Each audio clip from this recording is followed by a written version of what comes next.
Bonjour à tous, aujourd'hui sur les tutos de l'informatique, nous allons voir comment traiter des images en lot avec PhotoFiltre.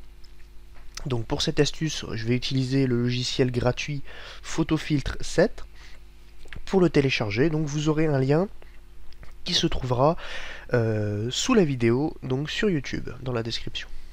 À quoi ça va vous servir? Tout simplement à modifier plusieurs images en même temps sur laquelle vous voulez effectuer la même action, par exemple retourner plusieurs images. Donc ça peut vous faire gagner beaucoup de temps quand vous avez des fichiers, au lieu de le faire un par un, vous faites tout d'un coup, et c'est du temps de gagner. Alors la première étape qui va être importante pour réaliser cette action, ça va être de mettre toutes les images que vous voulez traiter dans le même dossier. Donc là, moi, je vais copier, par exemple, 3 images que j'utilise souvent sur le blog, et je vais les mettre dans le dossier, dans un dossier particulier, coller. Et donc voilà, toutes ces images-là seront donc à traiter. On va se rendre dans PhotoFiltre 7, et on va aller dans Outils, Automatisation. Là-dedans, on va sélectionner le dossier source, ici, et donc on va cliquer ici pour sélectionner le dossier source, donc le dossier où se trouvent les images. On va ouvrir le dossier dans lequel on a mis toutes nos images, on clique sur OK. On voit bien que les 3 images apparaissent ici. On va maintenant sélectionner un dossier d'export, donc pour cela, on clique ici, et on va par exemple créer un dossier où on va mettre nos photos une fois traitées.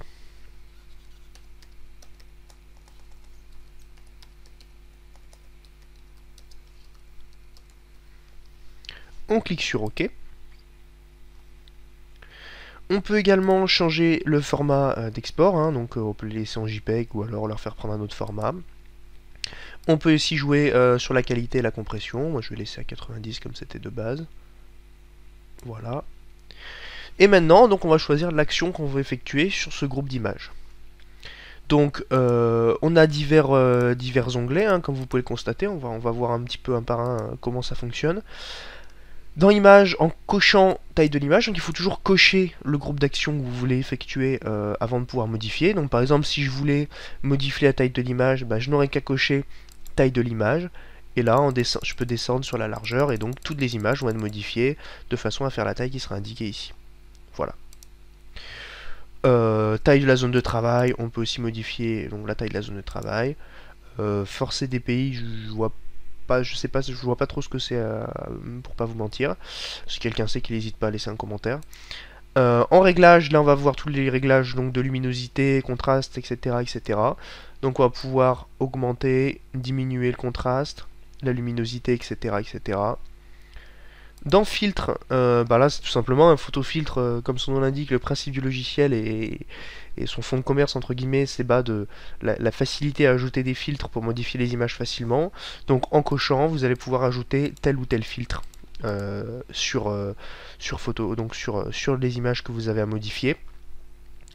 Dans transformation, on va par exemple avoir les rotations, donc ça c'est très intéressant. Moi je sais que j'utilise beaucoup cette fonction de ce logiciel là pour retourner des images en lot. Par exemple, voilà, là pour le test je vais laisser rotation 90% anti-horaire. Une fois qu'on a fait tous les réglages, donc dans Images, Réglages, Filtres, Transformation, on n'a plus qu'à se rendre dans Actions. Donc là, vous avez la liste des actions qui vont être à faire, donc avec le dossier source, le dossier d'export, ce qu'on va faire niveau réglage. Donc là, il a pris aussi réglage luminosité 7%. Et on va cliquer sur OK pour effectuer l'action. Donc là, on voit qu'il est en train de le faire. Une fois qu'il l'a terminé, il met voilà, fichier traité, traitement terminé avec succès. On clique sur fermer, on va se rendre dans le dossier cible pour bien voir si les images ont été traitées comme il se doit. Et voilà. Donc là on voit bien, j'avais demandé une rotation à 90 degrés. Et donc on voit bien que là on a bien eu une rotation à 90 degrés donc sur l'ensemble des fichiers donc, du dossier en question. Voilà. Merci d'avoir suivi cette vidéo et à très bientôt sur les tutos de l'informatique.